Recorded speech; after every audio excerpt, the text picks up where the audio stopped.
Uno de los eventos sociales mundiales que más prácticamente ha cambiado el siglo XX fue la Segunda Guerra Mundial. También en el estudio de los prejuicios se ha comprobado cómo después de la Segunda Guerra Mundial lo que es la vivencia de los prejuicios en la población, en las sociedades, también tuvo una serie de cambios, una serie de mutaciones. Y esto ha repercutido en el estudio desde la psicología social del desarrollo de los prejuicios.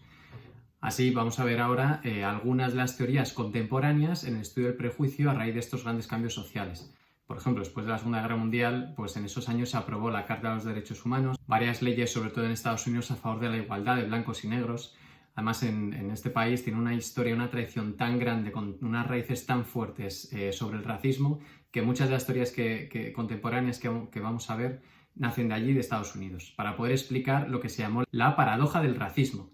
¿Qué quiere decir paradoja? Pues lo que se fue comprobando, que es verdad que socialmente ya no hay una discriminación tan directa, tan explícita, no había tantos prejuicios de los blancos frente a los negros, se consideraba que sí, que había que apoyar leyes justas, leyes de igualdad, de equidad, pero en las situaciones cotidianas reales se percibía que había un distanciamiento entre el endogrupo y el exogrupo, y luego que había pocos apoyos sociales concretos reales de las personas de a pie, ¿no?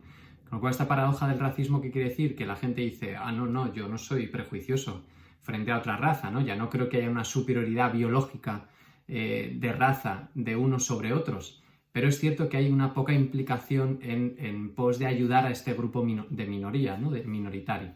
De forma que todas estas teorías contemporáneas contemplan el prejuicio más como un factor motivacional, que lleva a la gente a decir una cosa y a actuar de forma diferente. A decir, yo no soy prejuicioso, pero luego no invierto o no arrimo el hombro para ayudar a este grupo minoritario a que tenga las mismas condiciones sociales, económicas y culturales que el grupo al que yo pertenezco, ¿no?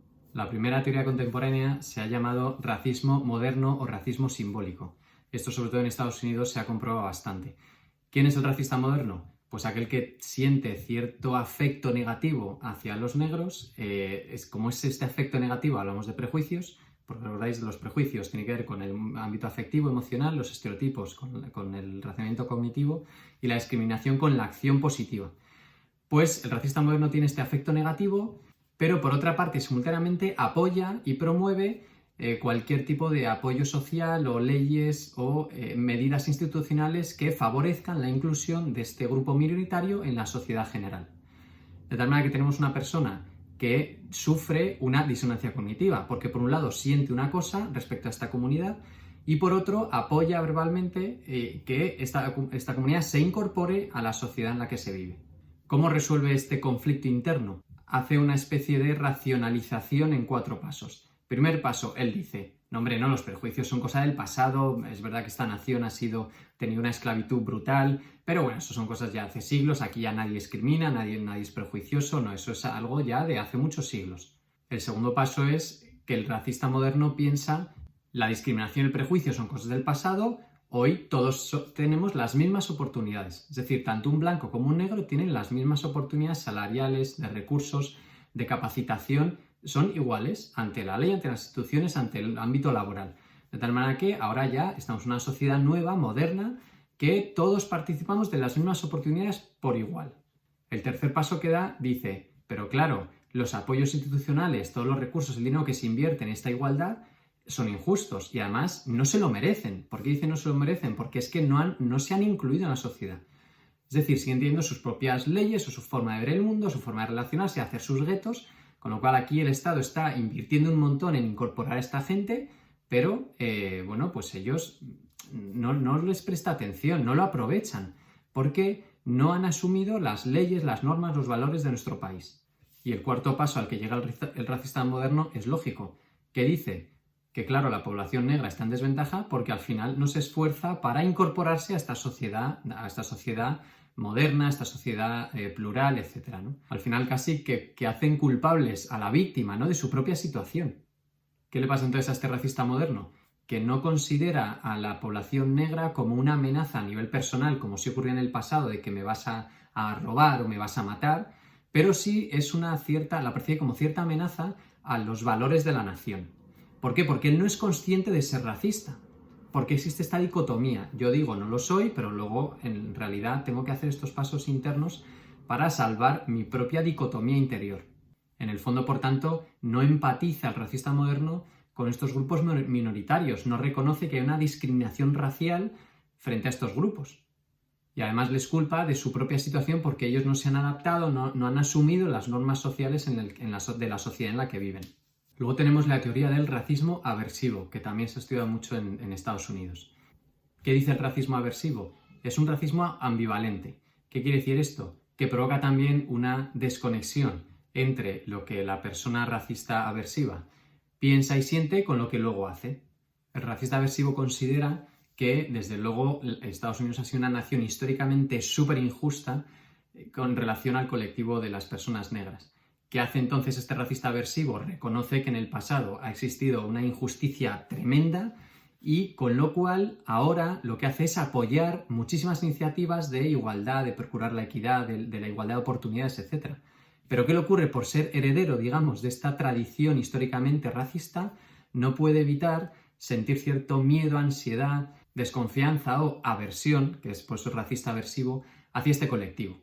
De tal manera que está muy dispuesto a no ser prejuicioso y a apoyar ciertas leyes o a la institución o lo que haya que hacer, pero por otro lado, el momento en el que tenga que entrar en contacto con una persona de este grupo, siente mucho recelo y entonces, si es posible, no entra en contacto. Es decir, hace cualquier cosa para evitar el contacto entre su endogrupo y este exogrupo. Por tanto, es una persona que rechaza cualquier tipo de discriminación hacia los negros, pero a la vez no puede evitar sentir este rechazo, este miedo, con lo que le va a llevar a no querer tener ningún contacto con ellos. Una diferencia con el racista moderno es que este sí empatiza con el sufrimiento de los demás. ¿Por qué? Porque reconoce que se les ha discriminado, se les ha tratado muy mal históricamente y hoy en día todavía también. Entonces es capaz de empatizar con el dolor, con el sufrimiento, pero no entrar en contacto social con ellos. ¿Qué va a ocurrir entonces en el caso de que este racista blanco aversivo se encuentre con un negro en una situación social que en Estados Unidos es constante? Pues tiene dos maneras de actuar. La primera es, por ejemplo, una situación donde no le cabe otra, no tiene escapatoria, es el único que está presenciando, que ha presenciado un accidente, un incidente, una situación de emergencia, tiene que ayudar él como miembro del endogrupo a un miembro del exogrupo. No hay nadie más que pueda prestar ayuda, desde luego él va a ayudar, ¿no? Responde de forma positiva y desde luego interacciona con esta persona y le ayuda y le presta ayuda, pero porque no había otra opción. Y la segunda forma de actuar es, en el caso de que tenga alguna escapatoria o alguna autojustificación que responda a motivos no raciales, se va a justificar en ellos. Por ejemplo, si había más gente mirando, como en el efecto espectador, él dirá, no, hombre, es que pensé que había un médico entre el público, o no, es que yo pensé que no era tan capaz de ayudar como otra gente que estaba mirando, ¿no? Entonces se escuda en mecanismos afectivos, sociales, para al final no ayudar él en primera persona. Entonces le dice, no, tú no has ayudado porque eres un racista. Y dice, no, oye, perdona, yo no he ayudado porque es que yo pensé que había alguien más capaz que yo para solventar esta situación, ¿no? Por ejemplo.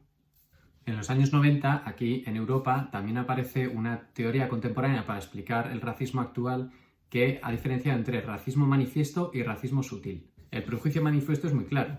Es que se tienen realmente actitudes y afectos muy negativos hacia los inmigrantes y así se actúa en consecuencia, con una discriminación positiva constante. Se piensa que son inferiores por genética, que desde luego no tendrían que estar aquí, que son gentuza, que son inferiores al endogrupo y a esta nación, ¿no? que se les acoge o que vienen a invadir. Este es el prejuicio manifiesto y así se verbaliza incluso por algunas personas que tienen este prejuicio manifiesto, justificando el rechazo y cualquier tipo de ayuda o de bondad frente a ellos. Luego tenemos el prejuicio sutil. ¿En qué consiste? El prejuicio sutil no tiene ningún tipo de afecto, ni de admiración, ni de simpatía por el exogrupo. Con lo cual los inmigrantes han venido aquí y no se han incorporado, no han adaptado sus costumbres a las costumbres o tradiciones de la nación que les acoge. Por ser un prejuicio sutil, no se manifiestan públicamente, explícitamente, con formas verbales o con acciones directamente discriminatorias, ¿no? Niegan emociones positivas frente al exogrupo y exageran muchísimo las diferencias entre el endogrupo y el exogrupo, entre los que viven aquí en este país de forma tradicional y los inmigrantes que vienen. Con lo cual, el prejuicio sutil deja como están las cosas, es decir, ni apoyaría ni establecerían medidas ni recursos económicos para que la inmigración, para que las personas inmigrantes se incorporaran de pleno derecho a la sociedad que les acoge, ni tampoco restringirían sus derechos, es decir, ni ampliarían ni quitarían. O sea, que vienen y están aquí, bueno, pues que estén aquí, pero yo no voy a hacer nada para que se sumen, para que se integren, para darles más ayudas de las que ya tienen. En el caso de un prejuicioso manifiesto, desde luego a los inmigrantes les echarían directamente simplemente por el hecho de ser inmigrantes, porque son inferiores y no se merecen estar aquí. En el caso del sutil, no estarían tan explícitamente dispuestos a expulsar a los inmigrantes, a no ser que fueran causantes de algo grave como podría ser un delito. Pero en el caso de que se les expulsara, el prejuicio sutil siempre atribuiría a causas no racistas. Existe actualmente, desde los años 2000, una serie de estudios que van a buscar las causas y a poder comprender por qué hay un prejuicio sexista, es decir, un prejuicio basado en el sexo. Por el hecho ya no solo de pertenecer a una raza, sino el hecho de ser hombre o mujer, esto implica por parte de algunas personas o colectivos una serie de prejuicios sociales. Hay un autor que ha diferenciado entre sexismo hostil y sexismo benevolente. ¿El sexismo hostil en qué consiste? Pues es bastante intuitivo. Consiste por parte de los hombres que entienden que las mujeres son inferiores a ellos, se las dan de sensibles e intentan tener artimañas para conseguir ciertos rangos de poder, buscan tratos especiales de favor por el solo hecho de ser mujeres y que tienen un montón de características negativas. Entonces se les atribuye por parte en este caso sería el varón que es sexista, hostil, mira a la mujer por el hecho de ser mujer como no merecedora ni de puestos de trabajo, ni de igualdad de condiciones socioeconómicas, ni de un montón de consecuencias muy graves que tiene hacia la mujer. Y luego se ha estudiado lo que se ha etiquetado como sexismo benevolente. ¿Qué hace este tipo de sexismo? Al final cae en una especie de paternalismo o de sobreprotección, porque considera que la mujer es igual que el hombre, incluso a veces en algunos aspectos o características es muy superior en capacidades, en lo que sea, pero que son merecedoras de atención, de cuidado especial. De ahí que se habla de un sexismo paternalista. Como tercer bloque de este estudio del prejuicio, hemos visto teorías clásicas, teorías contemporáneas, que ocurren en los últimos años en psicología social. ¿Cómo se acerca la psicología social a estudiar el prejuicio hoy en día? Pues ha ganado muchísima amplitud de miras. Hoy en día no se considera tanto el prejuicio como una actitud general que tiene alguien frente a un exogrupo, sino que tiene que ver más con una causa multifactorial. De tal manera que se incluyen dos nuevos formatos para estudiar el prejuicio. Uno es la especificidad del contexto, es decir, se mira muchísimo la importancia que tiene el contexto, la situación que ocurre a una persona en concreto para que desarrolle o no el prejuicio, para que lo manifieste o no. Y otro aspecto fundamental que se estudia a partir de la situación es la emoción. De tal manera que incluso hay algunos autores que han postulado que el prejuicio es una emoción social. De forma que hoy se acerca al estudio del prejuicio como que según la situación en la que te ves envuelto, tú ya traes una serie de estereotipos, una serie de esquemas cognitivos que según la situación se te activan o no en relación con quién estés en ese momento. Esto te hace responder de forma emocional, que sería el prejuicio, de una u otra manera, según siempre el contexto en el que estás metido. Y al final acabas dando una respuesta u otra, que será la discriminación, que puede ser siempre la misma o no, o multivariada. Porque las reacciones emocionales y motivacionales que se despiertan en una situación concreta, que esto en la psicología social lo hemos dicho muchísimas veces, son tan variadas que no puedes a veces ni preverlas. Así entonces, hoy en día, el estudio del prejuicio de la psicología social lo que defiende es que no es que las personas tengan prejuicios sociales frente a los mismos grupos minoritarios en todo momento, en todo caso y bajo cualquier circunstancia, sino que según el contexto social donde se dé esta interacción, uno desplegará o no ciertas emociones que pueden ir desde el miedo, el asco, el rechazo, la evitación,